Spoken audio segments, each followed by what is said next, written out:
semuanya, selamat datang di podcast Cuy Riki.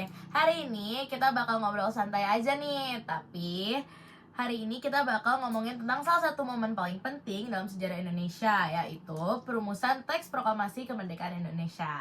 Nah, betul banget tuh Jil. Jadi kita bakal bahas gimana sih teks proklamasi itu dibuat. Ternyata prosesnya nggak lama tuh teman-teman, tapi penuh dengan peristiwa penting dan tokoh-tokoh yang hebat tentunya.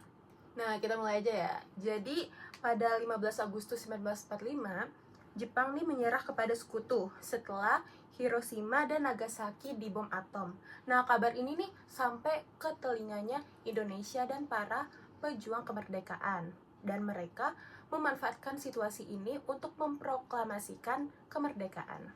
Nah, terus tokoh-tokoh kayak Sultan Syahrir, Wikana, sama Kairo Saleh yang adalah golongan muda, mereka tuh mendesak Soekarno sama Muhammad Hatta untuk cepet-cepet memproklamasikan kemerdekaan tanpa nungguin izin dari Jepang.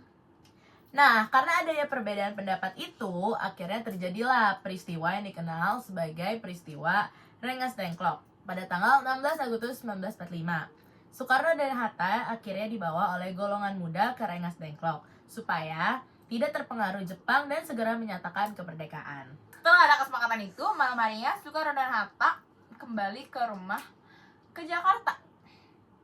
Mereka kemudian menuju ke rumah seorang perwira Jepang waktu itu, yaitu Laksamana Maeda, yang rumahnya ada di Jalan Imam Bonjol nomor 1 Jakarta Pusat, teman-teman, dekat Belar.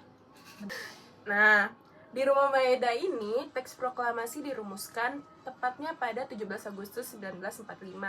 Dan yang membuat konsep teks proklamasi ini nih tokoh-tokoh yang kita kenal seperti Soekarno, Muhammad Hatta, dan Subarjo. Lalu, teks proklamasi ini diketik sama Sayuti Meli. Dan juga ada tokoh-tokoh lain nih yang nyaksiin proses itu seperti Bem Diah, Soekarni, sama Sudiro setelah konsepnya itu selesai. Nah, menariknya adalah ada sedikit perubahan dari naskah tulisan tangan ke ketikan. Misalnya, pada bagian penutup yang akhirnya ditulis atas nama bangsa Indonesia Soekarno-Hatta. Nah, besok paginya, yaitu pada tanggal 17 Agustus 1945, pada pukul jam 10 waktu Indonesia Barat, teks proklamasi dibacakan oleh I.R. Soekarno sebagai presiden waktu zaman itu di rumahnya di Jalan Pegangsaan Timur nomor 56 Jakarta Pusat. Nah, ini baru di Metropol kan? Iya, Ya. betul. Habis pembacaan itu, proklamasi ini menandai lahirnya negara Indonesia sebagai negara merdeka yang setelah dijajah selama ratusan tahun. Jadi, walaupun prosesnya itu berlangsung gak lama ya, tapi ini peristiwa ini bener-bener kayak penting banget karena ini menandakan kayak titik awal berdirinya Republik Indonesia. Tapi ratusan tahun lama. Emang lama, makanya penting. Awal baru bagi Indonesia. Itu Indonesia udah putar-putar 200 kali kayaknya teman-teman ya.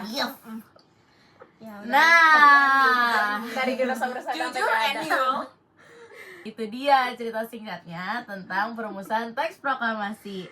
Dari peristiwa yang tadinya di Rengas Dengklok sampai pada akhirnya teks dirumuskan di rumah Laksamana Maeda. Semoga obrolan santai kita kali ini bisa bikin kalian lebih paham sejarah kemerdekaan Indonesia, fokusnya pada teks proklamasi Indonesia ya teman-teman. Dan tentunya menghargai perjuangan tokoh-tokoh bangsa Indonesia. Yap, betul banget. terima kasih teman-teman sudah mendengarkan podcast kami pada hari ini. See you next time. Oke. Udah gak sih? Walau dimanapun. Alhamdulillah, kita tidak ada yang membawa teks proklamasi yang waktu itu